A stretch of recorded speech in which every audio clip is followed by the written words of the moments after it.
Good evening, everyone. Thank you all for joining us this evening. Today, we have the drought monitoring webinar series. Sorry about that. So we are on our last webinar for this series for considerations when preparing for and managing drought on a ranch. So this will be presented by Cody. He is the drought planning coordinator for National Drought Mitigation Center. So he'll go ahead and introduce himself later on. So just a few housekeeping information that I would like to share with you all is that this webinar is being recorded and it will be posted on our social media platforms. If you guys have any questions or you have comments, do put them in the comment section, in the chat section. Then at the end of the presentation, we'll go ahead and go over the Q&As. And at the end, we're going to have a survey. So most of you that are on here, you may have attended one of our webinars, and you guys know that survey at the end, just based on your understanding of the presentation before and after, and any additional comments that you would like to share. So let's go ahead and move forward. I'm going to go ahead and introduce our project, and we're going to have Helena introduce her project as well. Then from there, we'll go ahead and start our presentation. So like I said, good evening, everyone. Yate, my name is Mikal Lantana. I am the program specialist for the Navajo Sustainable Agriculture Project. In short, we call it the NSA project. We are funded by the USDA Outreach and Assistance for Native Farmers and Ranchers, and we're also part of the New Mexico State University Cooperative Extension Service. So going straight into our goals and objectives of the NSA project is mainly to help producers improve their operations, profitability, and sustainability through our educational programs and technical assistance that we provide in the following areas: McKinley, San Juan, and Cibola County. So to kind of expand on the educational program outreach aspect, we provide like weekly presentations, alternating topics each week, from farming to livestock and crops, and going back to livestock and so forth. We also host a lot of getting to host in-person workshops since COVID has been lifted. So we're putting our foot through the door to provide in-person workshops with our project partners from the soil surveying, herd health, and conservation planning that you may have seen this past couple of months. We also provide USDA resource fair gathering local field reps from local field office to share what type of programs that they have to offer that will help increase our Native farmers and ranchers' knowledge and access these available local programs. And finally, through our gardening programs, increase the local production and consumption of fresh fruits and vegetables and healthy foods by Navajo families and individuals. So now, with that being said, Helena, do you want to go ahead and introduce your project? Yeah, hey everyone, I'm Helena Deswood. I'm the tribal coordinator at the Southwest Climate Hub. We are located at the Jornada Experimental Range in Las Cruces, New Mexico. There are 10 climate hubs across the nation, and we are a unique collaboration across the department agencies. The climate hubs link USDA research and program agencies to their regional delivery of tools and information to ag producers and professionals. A little bit about the Drought Learning Network. It is a peer-to-peer knowledge exchange between climate service providers and resource managers. The main goal of the Drought Learning Network is to gather and share lessons learned from drought events to improve responses to future droughts. We currently have 5 working groups, and if you're interested, please let me know. And the 5 groups are Indigenous collaborations, monitoring and impact reporting, drought and ag, sharing management practices, and projections to people. Back over to you, Mikal. Thank you, Elena. I'm going to stop sharing my screen. Cody, if you want to share your screen, and while you do that, maybe you can go ahead and introduce yourself. Sure. Let me work on sharing. Great, I see your screen. Okay, very good. And let's see. There we go. Hopefully that'll transition. Yes. Yeah. Okay, thank you. I can try starting my video just for a minute and then I'll turn it off just so make sure I got enough bandwidth here. But hi everyone, nice to be here this evening. And thanks for asking me to come speak today. You know, my name is Cody Knutson and I'm with the National Drought Mitigation Center. We're based at the University of Nebraska in Lincoln. We're a national center. We're grant funded. We've been there since 1995. And our center was established really because of the 1988, 89, 90 droughts that were so severe across the United States that they held quite a few conferences. And one of the things that came out of that about what to do with these types of droughts was that there needed to be more focus on drought at the national level. And so USDA and the National Oceanic and Atmospheric Administration, they provided some money for our founding director, Dr. Don Wilhite, to establish this National Drought Mitigation Center at this an academic institution to start focusing attention on drought in the United States and really what to do about it. And so I started there in 1997. So I've been there quite a while, a couple of years after it started. And I head up our drought planning program. So we work with people to develop guidance for anything from ranches to communities, tribes, states, and we work internationally as well. We do some social science work, asking them what their needs are and what we can do to help. Then we develop drought planning guidance, working with experts in the various fields. And then we also go out and work with people on occasion to usually provide advice, for example, with states on how to develop a drought plan.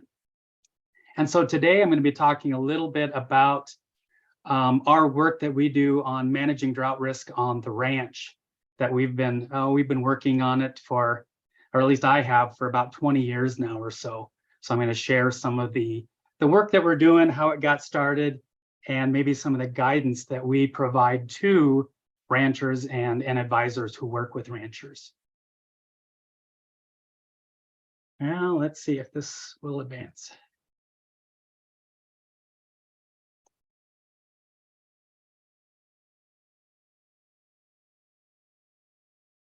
Doesn't want to seem to advance.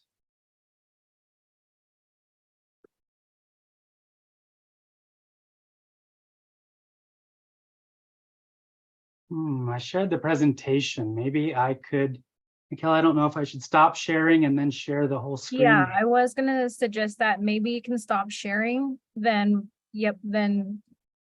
Share the whole screen. Again. Yeah, see if that would work. Okay.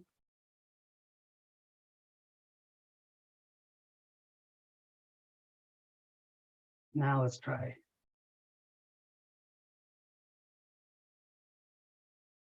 There it goes. Okay, well, let's cross our fingers and hope that works better.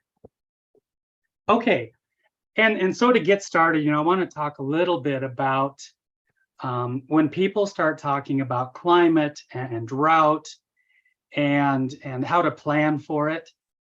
A lot of times you'll see maps like this of average annual precipitation. And it might be for the national level, it might be for the state level. Let's look at Arizona, for example. It'll show the average annual precipitation, at least from 1961 to 1990, was about anywhere from 5 to 20, 25 inches of precipitation, depending on where you're at. Now, and that would be nice if you can count on that. Even if it's less or more, if you could count on that and plan around it, that would really be helpful in planning. But unfortunately, as we all know, those average years, it's hard to find an average year.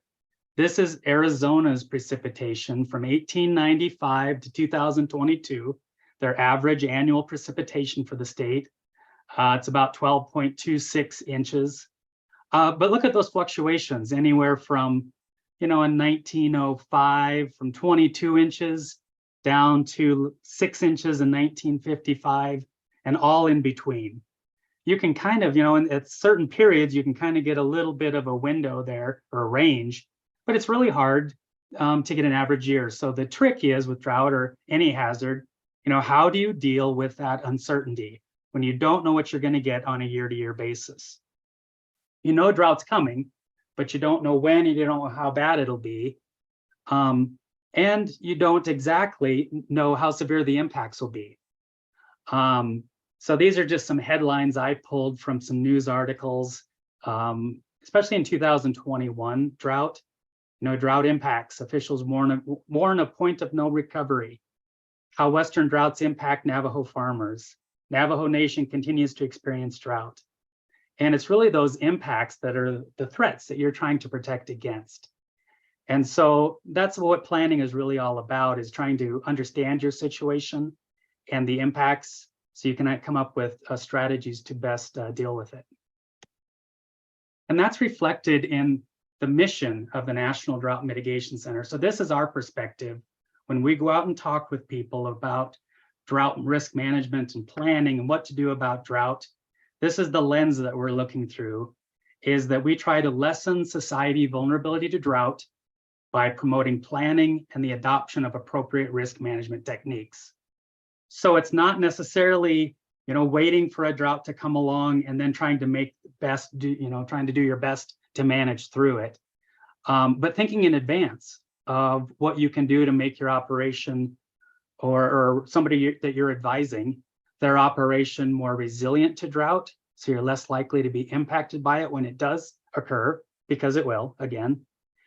And what kind of practices can you do in advance, and then plan in advance some of the options that you can consider during the next drought event. And that's the lens that we use in all of our work. Now, this is illustrated. Maybe you've seen this. This is a fairly well-known diagram. It's called the hydroillogical cycle. You may have heard of the hydrologic cycle, where how water moves through a system. Well, this is the hydroillogical cycle. And if you look down in the bottom right, most of the time people have enough water, they're apathetically floating along in their boat. And then at the bottom, you can start to see a little bit of a fish on the bottom left. You can see a log sticking up out of the water. The water's starting to go down a little bit, but people, the person in the boat still happily whistling their tune because they haven't really realized the impacts of the drought yet, until it starts to impact them or their concerns personally. And then you get this awareness phase. They hit the log, there's an impact because of that drought. And then you become increasingly concerned as the things that you're concerned about become more impacted. And then there's a panic phase where people gather a lot of meetings and they start throwing money at the issue. And then it starts to rain and people kind of forget about it and apathetically go floating along in their boat again. It's kind of a vicious cycle. And so we call that the hydroillogical cycle. And a lot of the work that we do is trying to break that cycle. Trying to move from that crisis management approach to placing as much or more emphasis on the risk management side of the hazard management cycle. For example, on the right there, you'll see the hazard event. That could be a flood or a drought or whatever. Like I said, a lot of time in the past, if you had a hazard event, there's a lot of activity afterwards to assess the impact of the event, how to come up with responses and recovery programs, perhaps reconstruction, not so much with drought. And those can be necessary.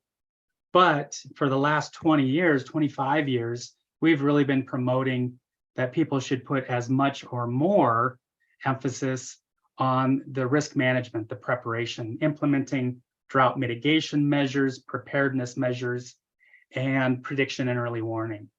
And what I mean by that, mitigation in the case of hazard planning is referring to those long-term best management practices that you're putting in place to increase your soil health and your ranch health and your cattle health and your grass health, so that when the next drought comes along, they'll be more resilient and less likely to experience drought impacts.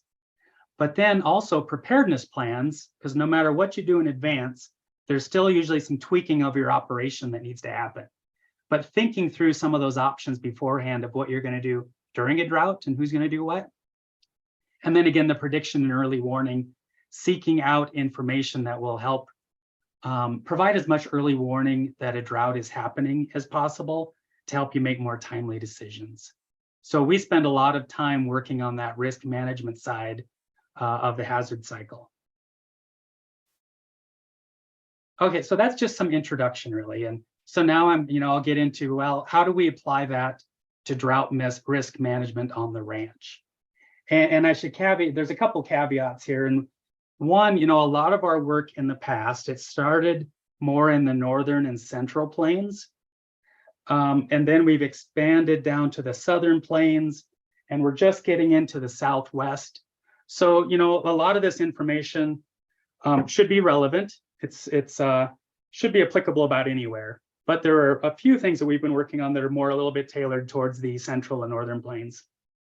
And then two, I grew up on a ranch, but I don't know that I would consider myself to be a ranching expert in all categories here. But in putting this together, we worked with a lot of ranchers and advisors to put together some of this information and advice to present.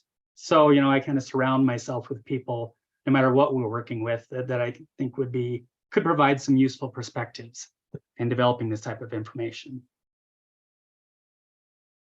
And, to give credit where credit is due.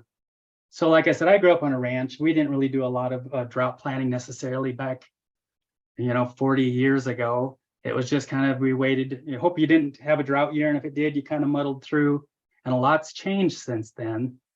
And in about 2000, I'd been working at the Drought Center for a few years.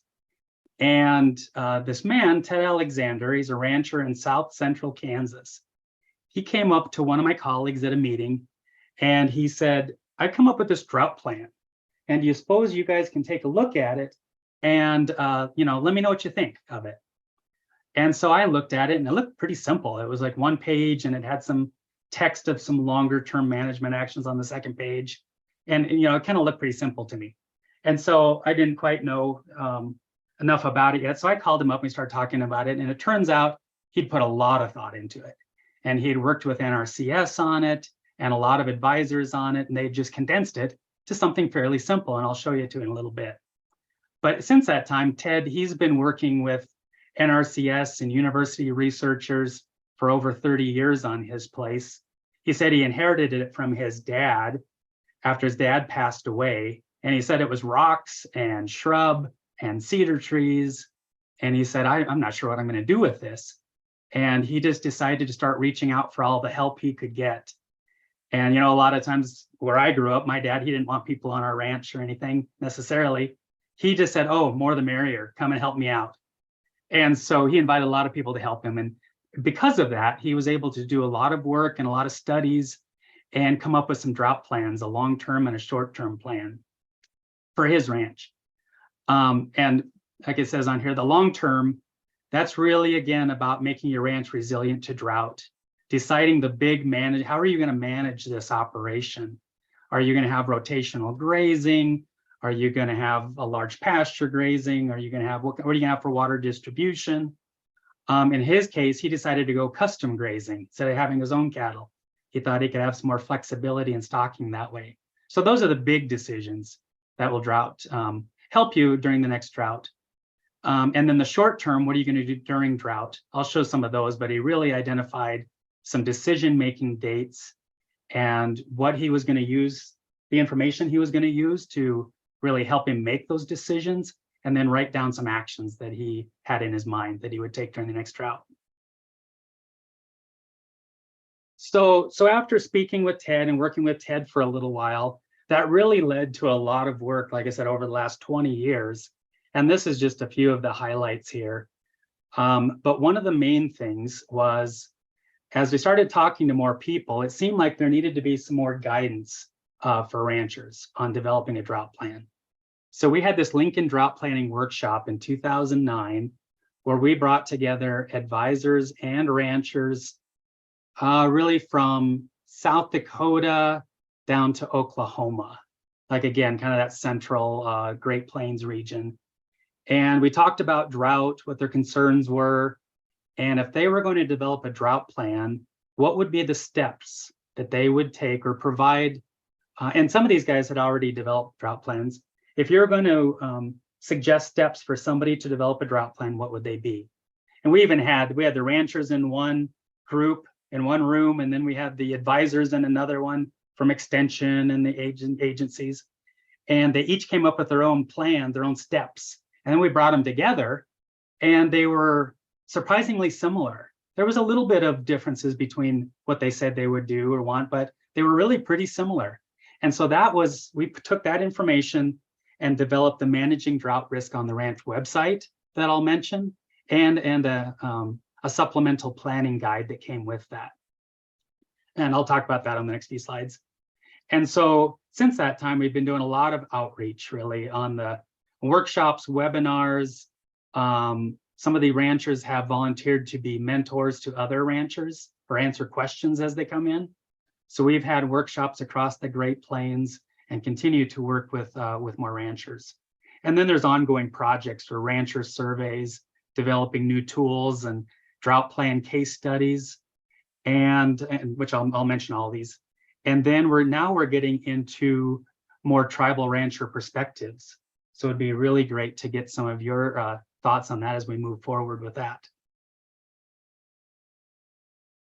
So here's our Managing Drought Risk on the Ranch website, drought.unl.edu/ranch plan. It should all be, it changes a little bit. We're always trying to update it and move things around a little bit to make it more accessible. But if you look at that yellow bar at the top, it's got several tabs across there that you can click on. That's where the majority of the information is. And there's everything from the overview really just talks about the website and the scope of it and who it applies to. And the drought basics starts talking about it's more background information about how drought affects grass production, how it affects livestock, water sources, some of the basic information just about drought and how it affects the ranching industry and systems associated with it. And then there's a section on how to inventory your resources and monitor drought conditions on an ongoing basis. There's information on actions you can implement before drought to make an operation more resilient. Same thing for during drought. There's some drought calculators and things on there about what you can do during drought, whether you should hay or sell or feed, supplemental feed, or hay or sell, for example. There's some calculators on there for that and other thoughts, and things you can do after a drought to enhance recovery. And then on the end there, the write a plan is how do you take all of that information and put it together for a plan that will work for a particular ranch, for an individualized plan. So there's a lot of information you can take a look at on this website. And down below, the Managing Drought Risk on the Ranch, those examples, those are some of the case studies. We've done some interviews with some of the ranchers across the Great Plains that have developed drought plans. And you can see what they mean by a drought plan and how they go about it and some of the actions that they're implementing. So I always have a call out. If you have a drought plan or some relevant information about drought, you can always pass it our way. And we might be able to develop a case study for your operation and add this on our website if you're willing to share some of the thoughts that you have on it. It's always good to get more perspectives. So, but with this this website and the planning guide that I just mentioned right here, I kind of wanted to talk about a few of the things that we include in this planning guide. Because like I said, some of this information is more tailored towards the Great Plains, the central Great Plains, for example. But most of those steps on the right-hand side, those will apply to anybody. You just might need to tweak some of might have some more specific information for your area. And I'm not going to go through the entire thing, but I thought I would pull out a few of those steps to talk about to give you kind of a flair for what's in that guide. And again, a lot of this information comes from the ranchers or advisors that we worked with. We have lots of quotes that we use from them. And it's really just sitting down and thinking through the process of how they would go about doing this and adding a little of our information in there as well. But But one of the things they said is that a drought can affect a wide variety of aspects of their operation. And it's hard to be an expert on everything, from the effects of drought on grass production to cattle, to the finances involved, to the management strategies. And so they said it's really helpful to put together your drought planning team. Now, that might just be, a network of people that you can call on to ask questions for. Some people actually had a little team that they brought for coffee. And others, it's just people they can reach out to, but it could be anybody from family, friends that you trust that are doing things that you might want to do on your place or advise others to do, to technical advisors, somebody from NRCS, to the tribal natural resource managers, to consultants, insurance agents, to bankers. Unfortunately, a lot of the bankers hold a lot of the purse strings, so to speak. And so involving them in that situation about what's feasible can be helpful. But really, all these partners, they can help develop your ranch vision. Where do you want to go with your operation over time? And they especially said, well, and if you're wanting to bring your family into it or your kids, to really involve them as early as you can, because you don't want to be taking an operation into a direction and then they take over and they do something completely different that, it makes all of the efforts you did useless. So you really want to be on the same page with everybody on your ranch vision, and then to understand the threats associated with drought for your particular operation, and then to help you identify the most appropriate strategies. And they just said, again, this is something you want to do early in the process of thinking about a plan, just to make sure everybody's on the same page. And then, so, once you've got your people on board and you've kind of got a little philosophy of where you think you want to go with this particular operation, well, they said you really need to know what you're working with. They said it's surprising how many people don't really understand the grass that they have on their operation, the types of grasses, the amount that they have of forage, how much they could have on there versus what they do have on there currently. So they said you really have to have a good understanding. And here's on the right-hand side over here are some of the things that the producers and advisors recommended that people could inventory for their operation or get a good understanding of. And then there could be more for yours, but this is kind of the basic list. That you need a rainfall history and your precipitation patterns. You really need to know there's these large scale products out there, but for your operation, or as close as you can get to it, what's your historical rainfall? What can you count on a certain amount for us during a season, or at least have a range to work with? How often are droughts and how severe have they been in the past? And livestock numbers, your stocking rate. What's your stocking rate right now? What's your potential stocking rate? What would be your maximum? And where are you at right now? What kind of grasses do you have? And what percentage of warm season versus cool season, for example, or whatever your case may be. How much supplemental feed that you might have, and how much feed you would need to get through a year. Really not just kind of eyeballing it, but really having some fairly decent numbers on that. I know when I was growing up, we just had like 5 pastures in different areas, and when one was down to nothing, we moved it to the next one. That's just kind of how it worked. And you hope you didn't run out and had to start feeding them hay. But there's a lot more to it now. There are a lot more options that people use now. And so it's really just taking stock of all of your forage resources, your cattle, your rainfall, your financial resources, how much money that you can reserve or put away and draw upon when you need it in terms of credit or assistance or financial relief. What are some of the options? And the same thing with personnel, that kind of goes along with your team.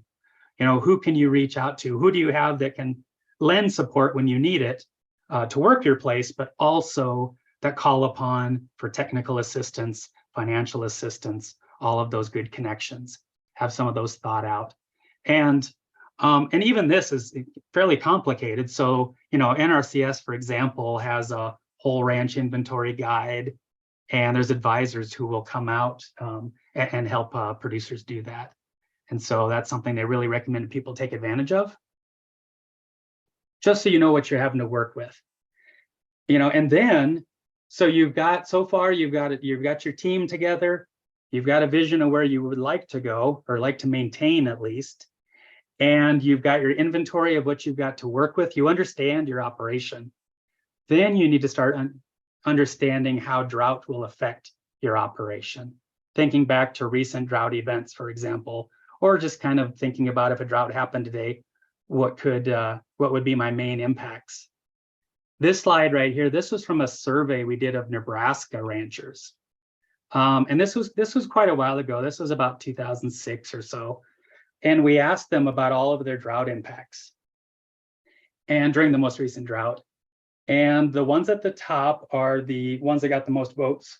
And so those bolded ones, mainly it had to do with cattle culling, reduced stocking rates, and because of reduced grass or hay production. They just ran out of feed, and so they had to destock. But as you can see, there's a whole long list of other impacts as well. They said you really need to consider all of these things and maybe prioritize what you could try to address first, second, third, for your particular operation. And everybody's is going to be a little bit different, including that emotional stress in the middle there. That came up a lot, and it still does. Drought is stressful.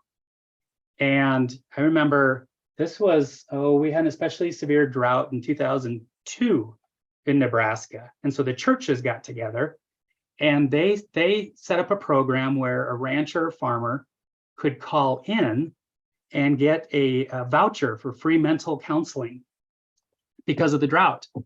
And the people of the state said, oh, farmers and ranchers are not going to call in and get a counseling waiver to go in and see a mental health counselor in their local area. And they did it, and they didn't sell out, but they gave them away, maxed them out. And so then they opened up, they got some more waivers, and they got rid of all those too. I think they got something like 500 of them they gave out, and they gave them all out. So people were stressed, and they needed somebody to talk to about their situation, and it affects your domestic situation and all that. So, we're always stressing to look out and try to set up those programs for people to deal with their stress during these stressful times. Okay. But again, so now we understand the threats associated with drought, maybe prioritize those about what are the main things that we want to keep our eye on and to deal with, because then you can start monitoring it. If if you identify that precipitation and grass production and cattle are the main things, maybe those are what you want to monitor on an ongoing basis. So up here, I wrote, you can't manage it if you don't measure it. That's an old adage here. There's national products that are out there, like the US Drought Monitor, comes out every Thursday. It's a weekly product it's kind of a snapshot of drought conditions across the country. But it is, it's hard to get down to, you can't really get down to an individual level on that. You can get down to a corner of a state or a county, but beyond that, it's a little probably too refined for this product.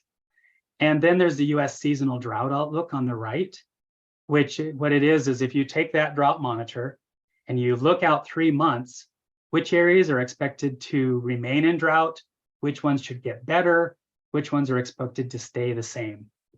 And as you can see, for example, New Mexico, Arizona, there wasn't much drought to begin with over on the left top, but it's expected to persist, stay the same, or maybe even get a little drier. And if you look at the 1 month to 3 month outlooks, it's for a little drier conditions. And so if anything, so you'd probably bet a little on the drier side for the next few months. But there's some of those you can keep your eye on. But really, we always say drought is local. For your operation, it's best if you can get involved, or the people you advise can get involved in collecting their own rainfall. And there's programs out there to provide rain gauges and things for that, to measuring your grass production or even your animal health out there. Just really need to determine what you can feasibly monitor on an ongoing basis to give you information to measure. To know if you're going into drought, but also to what kind of impacts you're dealing with. And then this is a new tool. I don't know if you've seen it or not. we are talking about information to monitor drought. And this is GrassCast, and we've had it in the Great Plains for a few years now. It's still experimental, and they just extended it into the Southwest, Arizona, New Mexico, starting in April. I think April 6th or something was the first one they put out. And what it does is it looks at the forage condition at that time, and it projects out.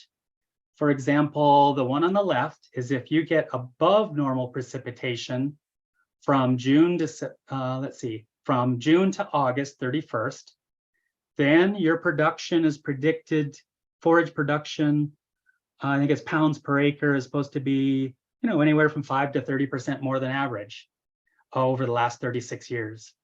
But if it's normal, if you get normal precipitation during this time period, you can see in the middle, that's the normal.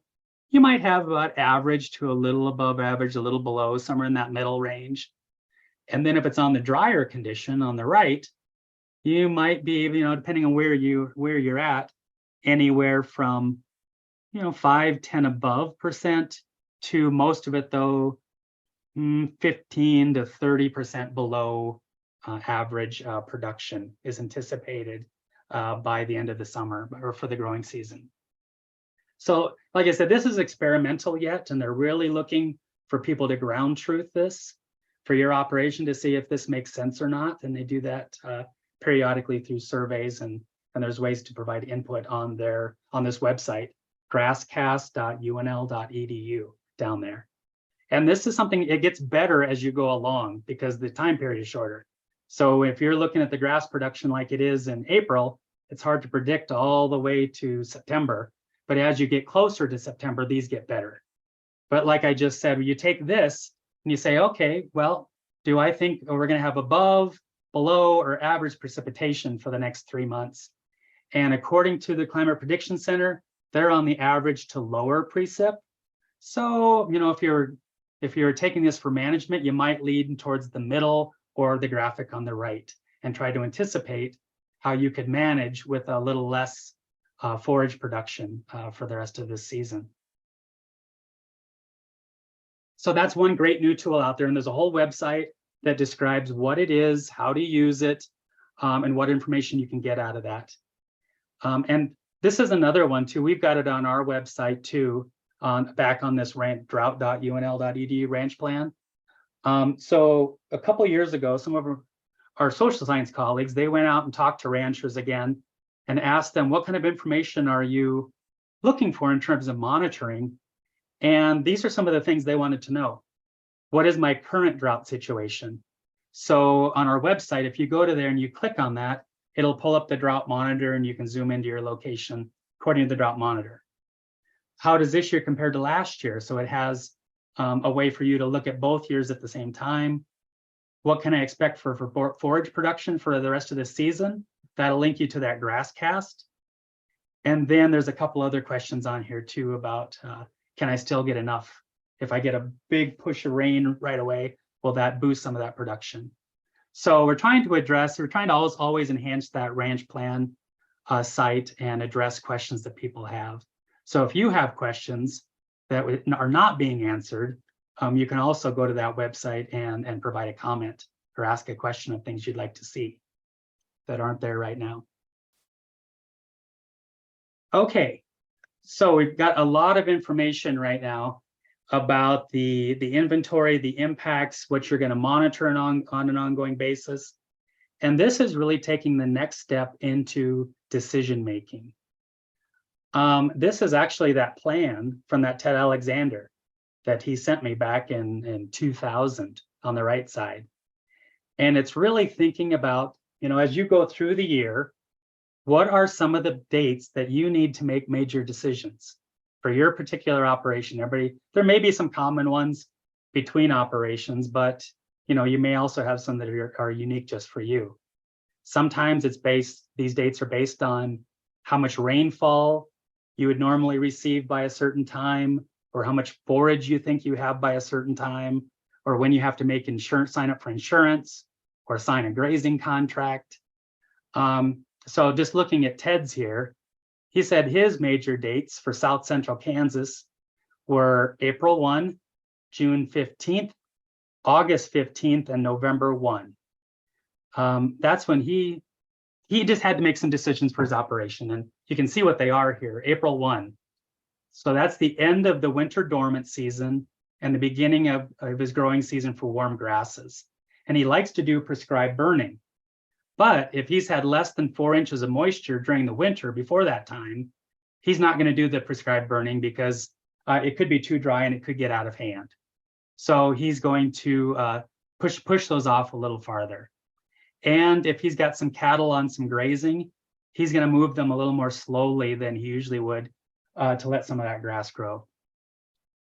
And then June 15th, he says, well, by that time, about half of his forage has been produced.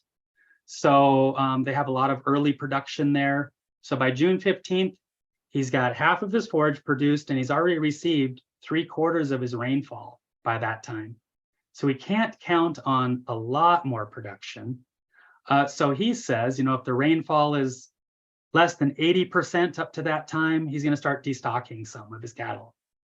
And the same thing, if it's down to 60%, he's going to cull even more. Now, initially, he had his own cattle, and that means he would either have to spread them out, ship them out, sell them, do something. And then he went to custom grazing. So really what that meant when he says cull is he might have to send them home, or he might have to move them onto pastures he was reserving, for example. He's going to destock those pastures. So then August 15th, he says about 90% of the annual forage has been produced. So he's not going to get any more grass, really, not too much. And so he said that if they've had less than 70% of their average 5 inches during the summer, he's going to get those cattle off that grass quicker than he normally would. And then November, he's going to look at how much rainfall they got during the year and start thinking about next year, considering next year might be a drought, and start thinking about that. So those were Ted's suggestions. And now it's kind of a new thing now. People are starting to do this for different regions of the country. So Roger Gates and Jerry Valesky were doing this for Central Plains and the Northern Plains up in South Dakota. There's other people who have done it for the Southeastern United States. People are starting to do this for the Southwest. So you really just need to, you can draw on some of this for your area, but then really think about your own operation and what your critical dates would be. Because once you've got all of this, once you've got all this information, you need to start, then you can use that to make some choices about what kind of actions you want to implement. Again, there's the pre-drought actions. Those are those big decisions about how you want to operate your place on an ongoing basis. Then the adjustments you want to make during drought at each one of those critical decision points, thinking those through ahead of time. And then after the drought, that's about how fast you want to bring cattle back onto the place. Or maybe there's some tax considerations if you buy some cattle, if you have to buy some cattle back. So there's all these things that you to think about. And and it really makes it helpful, I think, and what some of the producers have said is to write it down. A lot of people, if you ask them if they have a drought plan, they'll say, not really, kind of. They might have some thoughts in their head about what they might do or have done in the past.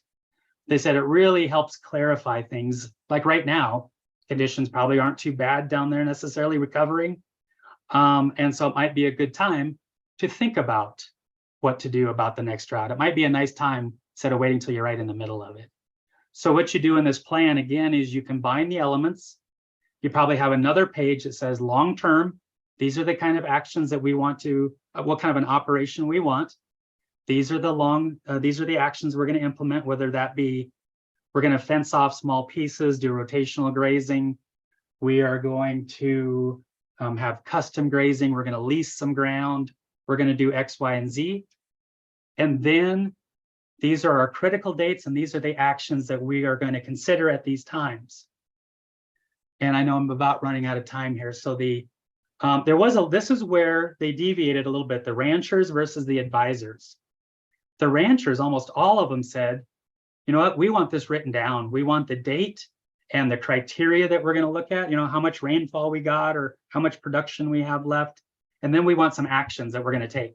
So we can have all this thought out and we'll just do it and don't have to think about it so hard during the drought. Whereas the advisors, they all kind of said, well, I like the target dates. We like there to be options for actions. So when June 15th comes around, we look and we see, well, we could do A, B, or C, and we'll see what the market's doing. We'll see how much feed costs, and we'll do some analysis then. We'll still have some options thought out, but it may not be just be one idea and stick with it. So that was a little bit of a difference, but in either case, just really helpful to think all this through beforehand and put some of your thoughts down on paper. And I'm just about done here. I just wanted to know, why are we going through all of this? And when we went out and talked to people, we'd say, well, drought's a normal part of climate. It's going to happen again, and you can't really control that for the most part. But you can control what you do before, during, and after drought to limit your losses. That you can control, your actions and how you set yourself up to deal with drought conditions. And we had a conference a few years back, and we brought some of these ranchers in who had drought plans. And we said, we asked them in their words, why do you think this is important? And here's just a couple of their comments. This is Jim Falstich. He's up in South Dakota. And he says, well, it's really about maintaining profit and keeping our next generation on the land and in the community, to be sustainable so I can turn that over to my kids. And to maintain quality of life. Again, thinking about stress, he says, think about the amount of stress drought puts people through. A drought plan can do huge things, so you can deal with it. So now it's just part of our routine operation now. And we don't have to be so stressed out about it and worried about it. And similarly, John Maddox with the Maddox Cattle Company in Nebraska, he just said it really puts you, going through a planning process, really puts you in that mindset to be proactive. You're not waiting to react and deal with the situation. You're getting ahead of it to start thinking about things you can do in advance and taking some of that moment by moment emotion decision making out of the equation. You can't take it out completely. It's still going to be stressful, but at least you've thought about your options beforehand. And Ted Alexander, again, he said he's used it a lot, but he said not only for drought, but for fire. Because he had his operation, really it was about protecting his grass so that he didn't overgraze. When his grass started getting short, what could he do with the cattle to protect his grass? And that's the same thing. He had a fire that burned half of his grass. So to save the rest of his grass, he had plans in place already about how to move cattle. And he had everything fenced and had water in place that he could move cattle away from that burn area and still be able to accommodate some, because he had thought all this up through beforehand about how to protect his grass. And so again, I've gone through a lot of materials. There's all this material on our website, including, I mentioned, all those webinars and all of those workshops we've had across the Great Plains.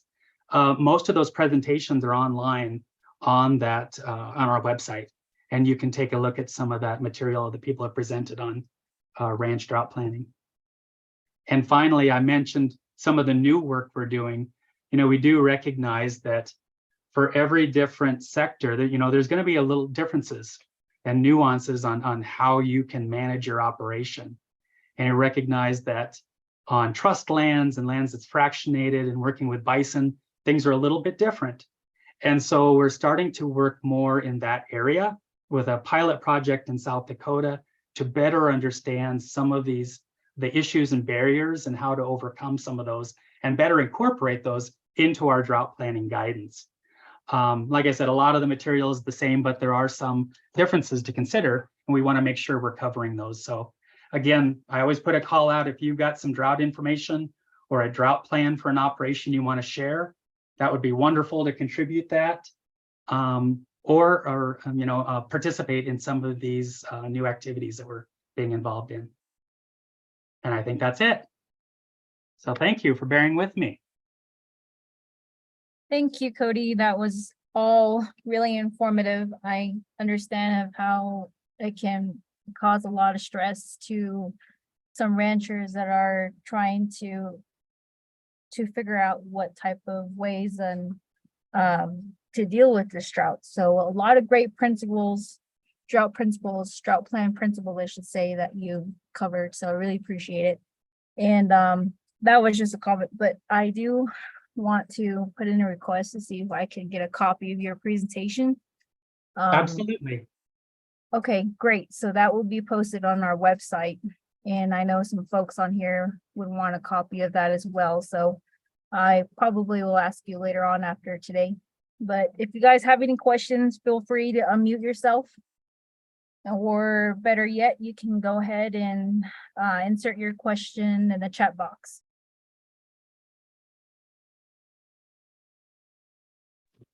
Cody, this is Marge Lantana. We're situated right like northwest of New Mexico. And we had encountered drought for almost 3 years. And your presentation, it just brought up a lot of information that maybe I can implement. I know I did some practices and what you have brought up, but I see more that I need to do.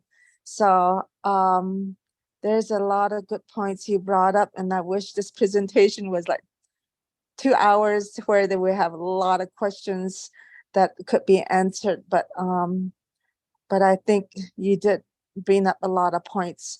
I just really appreciate what you have mentioned tonight. And the only thing is, I know we're still in a drought. We're not to the extreme that we used to be. So I guess I'm just thinking to myself, my plans would be, we're still in a drought. So we're not at the end of it yet. And we kept destocking. And I know there's some green grasses that popped up, but we just can't just say, this is it. No, I got to buy 10 more cattle. So there's a lot of thinking into it. And thank you so much. Well, thank you for those comments. I really appreciate that. And yeah, I can respect the long-term drought conditions you've had to experience down there. It takes a long time to come into drought, and it takes a long time to come out of drought in a lot of cases. And so I can sure appreciate that. Not you don't want to get back on there too quickly in that drought recovery stage. That's correct. Thank you. Yep. Well, hopefully things will continue in that direction. We pray that we get more and more rain and less wind. Thank you. Yep. Yeah, looking forward from what I'm hearing, well, I was looking at if you go to the Climate Prediction Center, they have those monthly and seasonal outlooks. And for that Southwest area, for the next couple of months, they've got a little warm and drier, but they've been talking about an El Nino this winter arising, and usually that means a little more precipitation for the South. So we'll just keep hoping some of that comes, and it comes down nicely.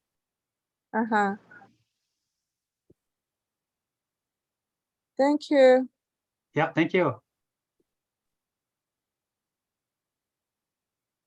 Thank you, Marge, for that question. If anyone in the audience have any questions, feel free to unmute yourself.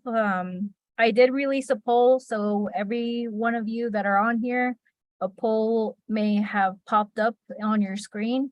So if I could have you guys provide your feedback, I would greatly appreciate it. For those that are on here that are new, under the poll, you'll see a chapter affiliation. If you do not reside on the reservation, just input what county you're from. This just shows where our webinars are being watched from. So all the information will be greatly appreciated. If you have any questions, feel free to unmute yourself. Hi, this is Suzanne Mickelson. I'm in Guadalupe County. And Cody, I just had a couple of questions for you. I'm an extension agent over here, and I'm interested in promoting this information to to mostly ranchers. I'm curious if we're helping them develop a plan, where do you recommend the first place to start is? And I know the answer probably varies depending on who it is, but how do you get them started so it's not so overwhelming?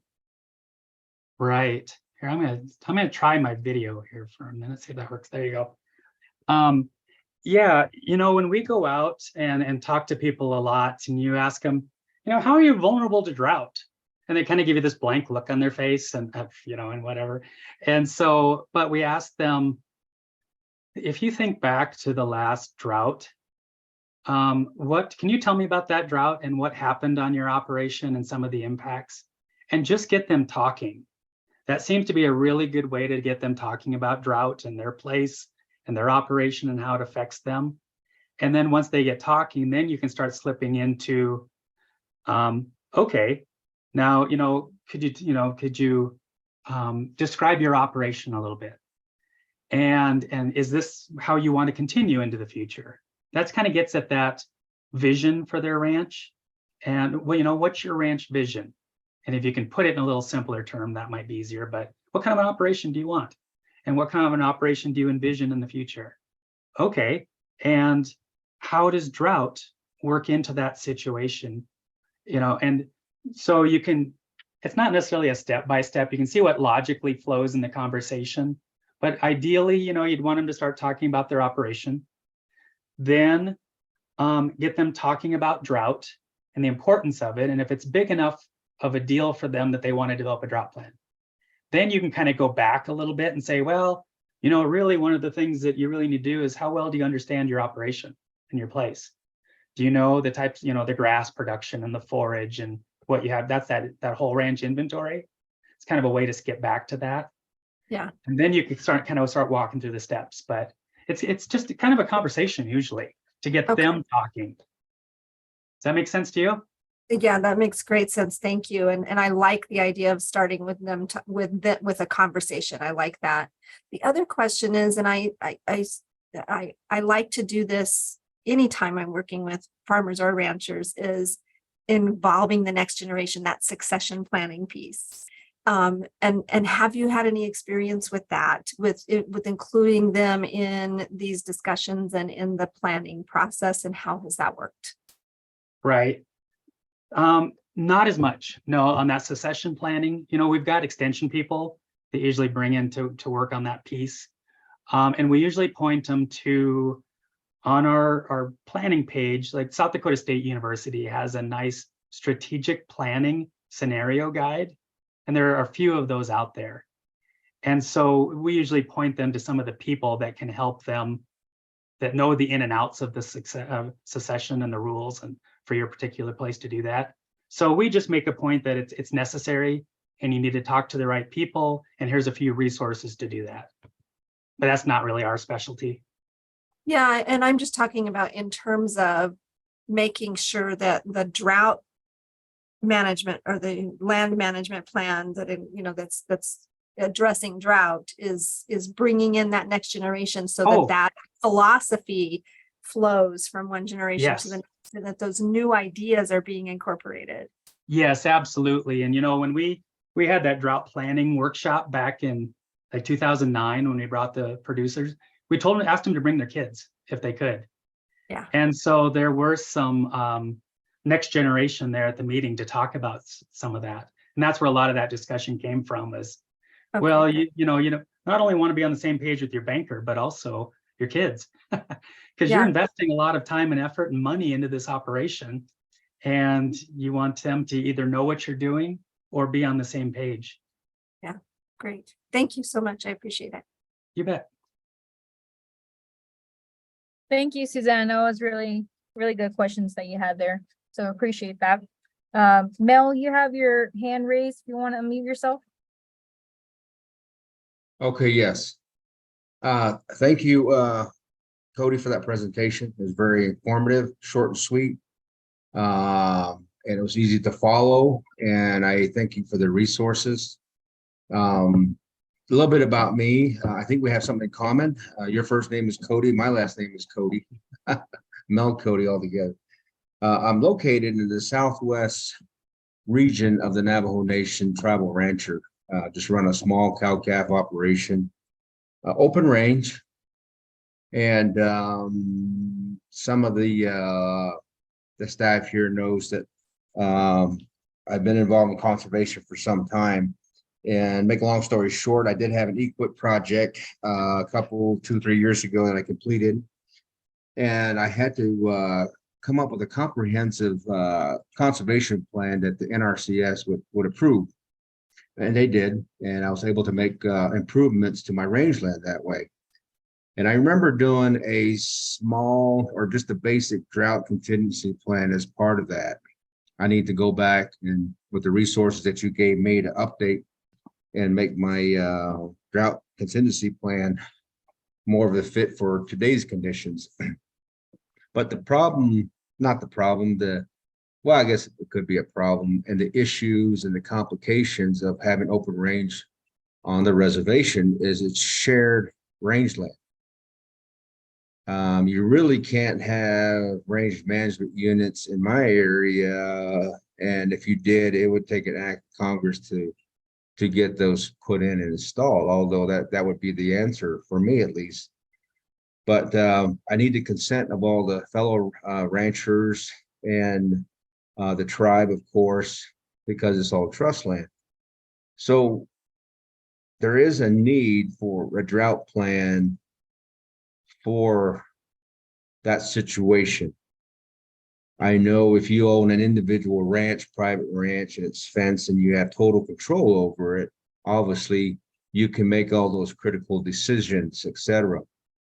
But maybe myself and maybe the staff from Dennett College, people like Helena, Jesse, Marjorie, and Mikkel, to name a few, maybe we can all tackle that sometime. And with your help, Cody, that maybe we can put a general broad drought contingency plan, maybe for certain sectors of the Navajo reservation.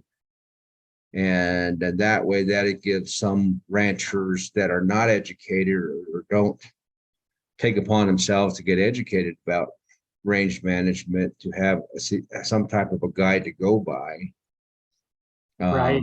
So they're not just dumbfounded, when they fall in that situation. So, but anyway, long story short, drought mitigation plan for open range. Yeah, Thank you. no, that's a great point. Up here we have more range units and things up here.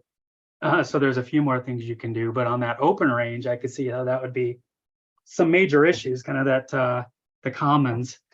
And then but I was a couple comments there, so I know the Navajo Nation has a drought plan for the nation, but I don't remember how specific they are for their agricultural component of it, or if it has much of an agricultural component, if it's more water. Have to look at that, but that would be one thing to do, look at the nation's drought plan. And then two, I was just wondering, a lot of the tribes have agricultural risk management plans now that talks about how to deal with all kinds of hazards, not just drought.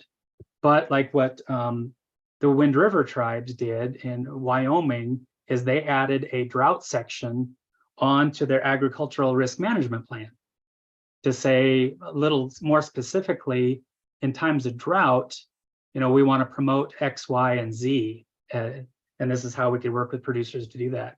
So I'm wondering if maybe a little bit of that might be covered in the Navajo Nation plan, or could be in the ag risk management plan, or if it would require something new. I'm not sure. Yeah, certainly we can look at that as a resource and maybe extract some of that information. But the Navajo Nation is just so vast.